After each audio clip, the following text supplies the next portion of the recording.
Ito na yung last project namin. Last project bago uwi. Mahirapan yung dalawa ko nila. Yung dalawa niya, mahirapan yun. Ay, babayaan yung isang maghanap silang mag-ipon. Oo, dapat siya mag-ano. Bakit? Oh, gusto niya eh. Importante tayo, kakabit na tayo. Mamaya mag-ano pa tayo niyan, magkasitilin pa siguro.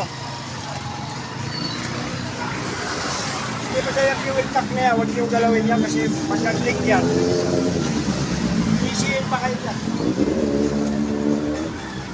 Ang siya kasi yan, walang ganyan eh.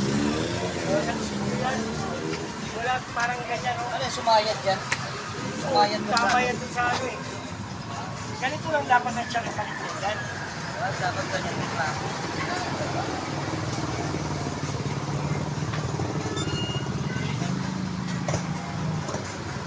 Matatanggal, iniisip pa sila ito, matatanggal yan mo.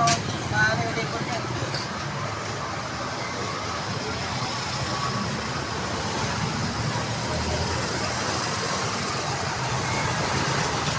Oh. Ito na yung sidewalk project.